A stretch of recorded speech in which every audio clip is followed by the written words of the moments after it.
sur la première. Bonjour Aloysius Sako. Bonjour. Président du RDO, le Rassemblement démocratique océanien, qui fait partie du FLNKS. Et c'est votre parti qui est en charge de l'animation. C'est comme ça qu'on dit au FLNKS. 2 mois et demi avant le référendum, vous avez donc lancé ce week-end la campagne référendaire pour le oui à l'indépendance. Quelle va être la ligne directrice de cette campagne ? Alors, la ligne directrice de cette campagne, d'abord, au niveau de l'état d'esprit, ce sera le même qu'à la première consultation. C'est d'être vigilant pour qu'il n'y ait pas de débordements, pour qu'il n'y ait pas d'incidents, pour que cette deuxième consultation puisse se faire dans de bonnes conditions, en toute sincérité. Ça, c'est l'état d'esprit qui nous anime. Sinon, c'est le fil conducteur. Eh bien, nous avons notre projet politique. Ce sera qui n'a pas été retouché, mais par contre, nous avons apporté des précisions, des explications dans des principes, dans des concepts. Ceci pour permettre à nos référents dans les tribus, dans les quartiers, de mieux s'approprier et puis de mieux la propager, toujours pour convaincre et mobiliser. Ce que je peux dire par rapport à cela, il y a quand même, si les FLNKS se préparent en adoptant la posture de force et tranquille, néanmoins il y a quand même une frustration. Quelle frustration ? Parce que savez-vous qu'une partie notamment des électeurs des îles qui vivent à Nouméa, qui travaillent à Nouméa, et pour eux, au comité de signataires, donc nous avons demandé à l'État les bureaux décentralisés. Et une partie, malheureusement, n'ont pu s'inscrire à ce bureau décentralisé du fait que il y avait une file de personnes qui attendaient, sauf qu'on a fermé à 16 heures. Je trouve cela dommage. Et qu'est-ce que demande le FLNKS par rapport à ces... Nous allons demander à l'État,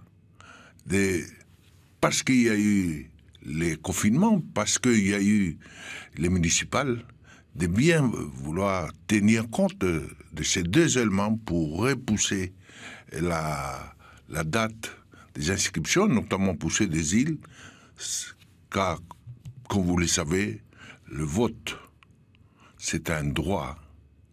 Et donc, ne pas permettre à des gens d'accéder à ces droits, pour nous, c'est quand même grave. Et quel serait le délai idéal selon le FLNKS ? Si on peut repousser, vous voyez, il nous reste 2 mois. Si on peut leur permettre au moins 15 jours à 1 mois, ce serait bien. Pour les raisons que je viens d'indiquer. Au sort de municipal, il y a eu les confinements. Tout ça a apporté du changement dans les comportements des gens. Et donc, il nous reste un peu de temps et nous voudrions demander, c'est pas que nous voudrions, nous avons fait la demande à l'État. Ça va, les 2 groupes du FLNKS au Congrès vont saisir l'État en lui demandant donc de repousser la date des inscriptions pour permettre à ces gens d'accéder tout simplement à s'inscrire et participer à ce vote. C'est un droit fondamental. Aloysius Sako, vous évoquiez une campagne apaisée. Ça a plutôt mal commencé, non ? Avec les différents incidents qu'il y a pu y avoir, les partis loyalistes ont reproché aux partis indépendantistes leur silence par rapport au feu de bâche. Il y a eu des mots assez durs du côté des loyalistes aussi. Est-ce que vous croyez vraiment que cette campagne peut être plus apaisée ? Je disais tout à l'heure que l'État a changé les règles du jeu. Et en faisant quoi ? Par un décret, il va nous imposer, il va consulter le Congrès sur l'affichage du drapeau tricolore dans le bulletin. Chose que nous avons contestée, d'abord sur le plan juridique. C'est enfreindre le code électoral. Car aucune élection... Mais les indépendantistes peuvent utiliser leur couleur. Ça, c'est... Alors, pour le drapeau du FLNKS, c'est les drapeaux qui appartiennent au mouvement. Et ça fait plus de 30 ans. Jusqu'à présent, tout s'est bien passé. Vous voyez, on a mis là un grain de sable qui a enrayé la machine. Et j'ai peur, hein. C'est de la responsabilité de l'État. Nous l'avons interpellé. Rappelez-vous les débats qui ont eu lieu au Congrès. Et d'ailleurs, le représentant de l'État à ce débat n'était pas bien. De toute façon, il y a des recours qui sont en cours concernant donc cet affichage du drapeau tricolore sur un bulletin de vote. Mais ce que nous n'avions pas compris, c'est que, voyez-vous, dans la mandature de François Hollande, la posture de l'État était celle-ci, tant que je me rappelle. L'État, partenaire des accords de Nouméa, sera à équidistance. Or là, il nous semble qu'il y a une complaisance vis-à-vis de son allié sur le plan local. Et ça, nous déplorons. Et dans ce contexte, nous dénonçons. Dans ce contexte, comment entendez-vous mener une campagne apaisée si jamais vous dites que c'est plus difficile? Qu'est-ce que vous allez faire pour que quand même ça se passe bien? Je viens de vous dire que on a rassemblé à cette convention tous nos référents. C'est les mêmes équipes qu'il y a 2 ans pour la première consultation. Donc la consigne, une des consignes qui avait été donnée à cela, c'est d'être serein et de jouer la force tranquille et de veiller à ce que aucun incident n'attache le déroulement de cette deuxième consultation. Je vais vous donner un exemple. À la première consultation, il y a eu un meeting du FLNKS prévu à Ouégoua. Alors que les FLNKS étaient réunis en convention à Dimbéa, à Kaimoulo. Eh bien, informé de ce meeting qu'il y avait un barrage par nos opposants qui était dressé sur la RT1, eh bien, le FLNKS a donné pour mot d'ordre de reporter notre meeting. N'est-ce pas là une preuve que du FLNKS de veiller à ce que tout se passe bien? Nous avons reporté ce meeting justement pour éviter des accrochages et des incidents. Et là, vous allez faire la même chose. Comment? Et là, vous feriez la même chose. Là, c'est pareil. C'est le même consigne. Il y va de notre intérêt à nous, FLNKS, parce que nous attendions cette deuxième consultation. Et on ne voudrait pas qu'il y ait des problèmes d'ordre civil, d'ordre sur le territoire, lors de cette consultation. 7h10, vous êtes bien sur la première. Je rappelle l'invité de la matinale ce matin. Nous sommes avec Aloisio Sacco. Le standard est ouvert. Vous pouvez dès à présent poser toutes vos questions au 258. Charlotte Mestre. Aloisio Sacco, l'un des arguments phares du mouvement indépendantiste pour le oui à l'indépendance, c'est votre projet de société. Vous l'avez dit, il a été un peu remanié. Qu'est-ce qu'il contient de nouveau? Qu'est-ce qu'il dit, ce projet de société? Il n'a pas été remanié, il y a simplement des précisions qui ont été apportées pour que les militants puissent mieux s'approprier du document. Et quelles sont ces précisions? Voilà. Alors, par exemple, sur les fondamentaux, la démocratie, la solidarité, la laïcité, vous voyez, c'est tous ces concepts, toutes ces valeurs qui sont fondamentales pour notre projet. Le socialisme, par exemple, eh bien, nous l'avons explicité. De même que pour les institutions, et notamment pour la période transitoire. Voilà les éclairages que nous avons apportés. Donc, mais ça, c'est des grandes idées. La démocratie, personne ne voudrait dire que ce soit un État totalitaire. Donc, qu'est-ce que concrètement ça donne une fois qu'on est indépendant dans les institutions, dans le fonctionnement de la société? Pratiquement rien n'y change par rapport à aujourd'hui. Savez-vous que nous sommes déjà presque indépendants, hein, madame? Donc, ce qui va changer, c'est quoi? C'est tout simplement eh bien, les compétences régaliennes qui vont être rétrocédées au pays quand la Calédonie sera indépendante. Mais nous y sommes déjà. Beaucoup de compétences sont assurées par la Nouvelle-Calédonie. Nous sommes presque déjà indépendants. C'est ça que je veux dire. Et il n'y a pas de grands chamboulements.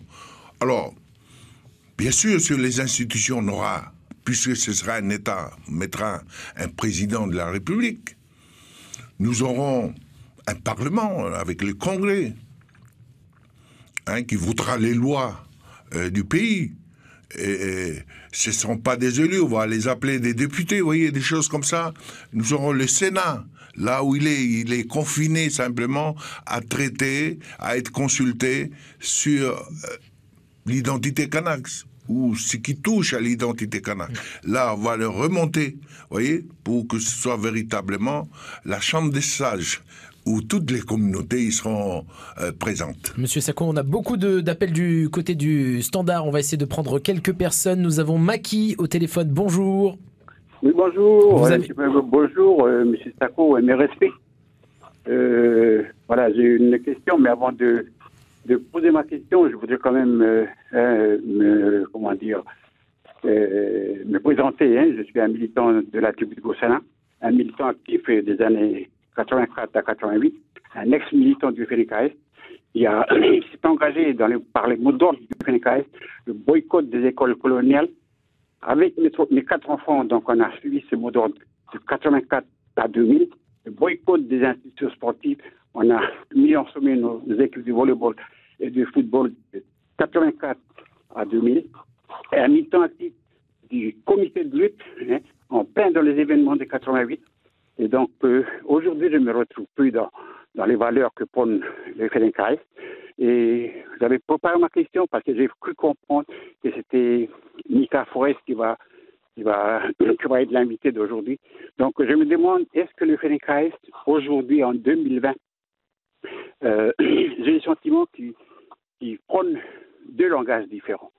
Un langage à l'extérieur par rapport aux pays qui soutiennent la lutte du peuple kanak, le seul peuple colonisé aux Nations Unies, et un autre langage ici dans le pays, et qui fait tromper le peuple kanak parce que les objectifs qui s'est fixés, le FNKS à l'époque, nos leaders, par leur immobilisme, par leur passivité, par leur incompétence de gérer le flux migratoire, le corps électoral, a fait que nous sommes minoritaires maintenant dans notre pays.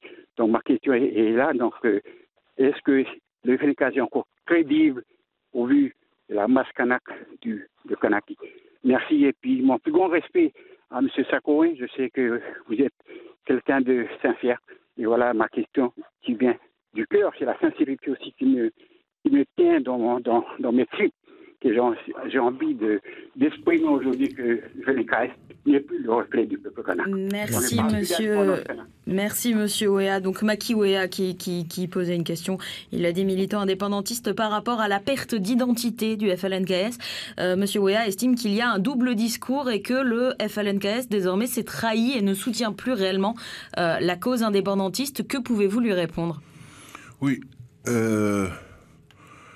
En 1983, le FLNKS, à Naville-les-Roches, va reconnaître la légitimité des victimes de l'histoire et des autres communautés. D'ailleurs, les 2 accords qui vont suivre, accord de Matignon, accord de Nouméa, vont confirmer cela.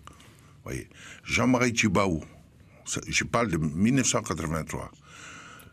C'est à cette date qu'il faut retenir, c'est important, parce que c'est là que les Kanaks vont ouvrir leurs droits, parce que c'est eux seuls qui étaient colonisés, vont ouvrir ce droit de s'autodéterminer aux autres qui sont arrivés de gré ou de force dans ce pays.